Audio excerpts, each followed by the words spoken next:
আপনি কি কখনো ভেবে দেখেছেন আজ যে এআই আমরা ব্যবহার করছি, যেটা আমাদের ছবি বানিয়ে দেয়, আমাদের প্রশ্নের উত্তর দেয়, এমনকি মানুষের মতোই কথা বলে, সে এআই কে আবিষ্কার করেছে? কিন্তু হ্যাঁ, এআই কিন্তু একদিনে আবিষ্কার হয়নি, বরং এমন একটা সময় ছিল যখন মানুষ ভেবেছিল যে এআই একটা ব্যর্থ ধারণা। শুধু তাই না, এআই তার ইতিহাসে প্রায় 2বার মারা গিয়েছিল।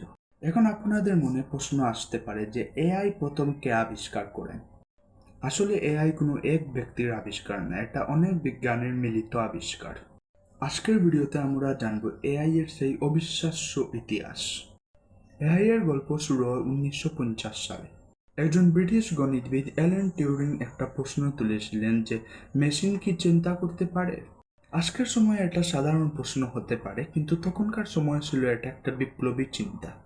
কারণ তখনকার সময়ের কম্পিউটার ছিল বিশাল আকারের, ধীরগতির এবং শুধুমাত্র হিসাব করতে পারত। তখন মানুষ ভাবত যে কম্পিউটার কখনো মানুষের মতো চিন্তা করতে পারবে না। কিন্তু বিজ্ঞানী অ্যালান টিউরিং এটা বিশ্বাস করতেন যে এটা একদিন সম্ভব হবে। বিজ্ঞানী টিউরিং একটা পরীক্ষা তৈরি করেন যেটাকে বলা হয় টিউরিং পরীক্ষা। এই পরীক্ষার উদ্দেশ্য ছিল একটা এমন মেশিন যা মানুষের মতো কথা বলতে পারে, কিন্তু মানুষ বুঝতে না পারে যে এটা মানুষ নাকি মেশিন। তাহলে সেটাকে বুদ্ধিমান বলা যেতে পারে। এখান থেকেই এআই এর প্রথম বড় ধারণার জন্ম। কিন্তু তখনও এই প্রযুক্তির কোনো নাম ছিল না।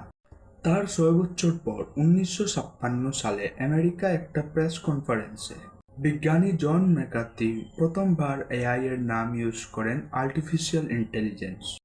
এই কারণে জন ম্যাকার্থিকে অনেকেই এআই এর জনক বলেন। শুরুর দিকে বিজ্ঞানীরা খুবই আশাবাদী হয়ে পড়েছিলেন। তারা ভাবতেন কয়েক বছরের মধ্যেই মেশিন মানুষের মতো বুদ্ধিমান হবে। কিন্তু এখানেই দিল বড় সমস্যা। তখনকার কম্পিউটার ছিল খুবই দুর্বল, মেমোরি লোড ক্যাপাসিটি ছিল কম, গণনার ক্ষমতা ছিল কম, এমনকি শেখার তথ্যও ছিল কম। ফলে এআই এগোচ্ছিল না। তারপরও বিজ্ঞানীরা ছোটখাটো সাফল্য পান। এতে সবাই ভেবেছিল যে এআই এর যুগ চলে এসেছে। কিন্তু বাস্তবতা ছিল ভিন্ন। এআই ছোটখাটো সমস্যার সমাধান করতে পারত, কিন্তু বাস্তব পৃথিবীর জটিল সমস্যা বুঝতে পারত না। ফলে সরকার ও বিনিয়োগকারীরা হতাশ হয়ে ফান্ডিং কমিয়ে দেয়। তখন এমন একটা সময় ছিল যখন এআই এর গবেষণা প্রায় থেমে যায়। অনেকেই ভেবেছিল যে এআই কখনো সফল হবে না। কিন্তু আশ্চর্যের বিষয় হলো এআই আবার ফিরে আসে এবং 80 দশকে বিজ্ঞানীরা নতুন পদ্ধতিতে কাজ করতে শুরু করে। এবার তারা মানুষের জ্ঞানকে নিয়ম আকারে কম্পিউটারে ঢুকাতে শুরু করে।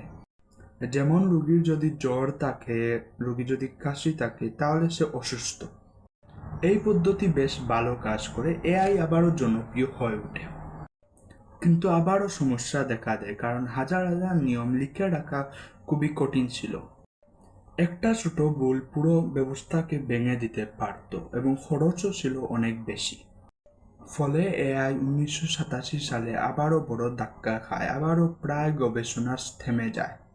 কিন্তু এবার বিজ্ঞানীরা বুঝলেন যে মেশিনকে মুখস্থ করিয়ে কোনো লাভ নেই, বরং মেশিনকে তথ্য থেকে নিজে শেখার সুযোগ দিতে হবে। এভাবেই শুরু হয় যন্ত্র শিক্ষা। এটাই এআই কে নতুন জীবন দেয়। 1997 সালে কম্পিউটার বিশ্বসেরা একজন দাবা খেলা প্লেয়ারকে হারিয়ে দেয়। এতে পুরো পৃথিবী অবাক হয়ে যায় এবং মানুষ বুঝতে পারে এআই সত্যি শক্তিশালী হয়ে উঠেছে। এরপরে আসে ইন্টারনেটের যুগ। হঠাৎ করে কোটি কোটি তথ্য পাওয়া যায় এবং কম্পিউটার অনেক দ্রুত হয়ে ওঠে। এই দুই কারণেই এআই অনেক বেশি উন্নতি করতে শুরু করে। 2012 সালে এআই প্রথমবার ছবি এবং ফটোকে ভালোভাবে চিনতে শুরু করে। এটাই আধুনিক এআই বিপ্লবের শুরু। তারপর 2022 সালে চ্যাটজিপিটি লঞ্চ হয় এবং সাধারণ মানুষের হাতে এআই পৌঁছায়। তখন মানুষ প্রথমবার বুঝতে পারে এআই শুধু ল্যাবের এক্সপেরিমেন্টের জিনিস না, এটা সাধারণ মানুষের জীবনের অংশ হতে যাচ্ছে। কিন্তু মজার ব্যাপার হলো এআই ফিরে এসেছে মাত্র 3টি কারণে: বেশি তথ্য, শক্তিশালী কম্পিউটার আর উন্নত শেখার পদ্ধতির কারণে। শেষ কথা আপনাদের জন্য, এআই এর গল্প আমাদের এটা শেখায় যে কোনো ধারণা প্রথমে ব্যর্থ হতে পারে।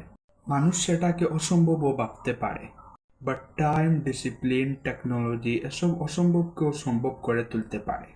কিন্তু হ্যাঁ, আপনার কাছে প্রশ্ন, এআই কি ভবিষ্যতে মানুষের হেল্পার হবে নাকি মানুষের কম্পিটিটর হবে? অবশ্যই কমেন্টে জানাবেন এবং ভিডিও ভালো লাগলে লাইক এবং সাবস্ক্রাইব করবেন।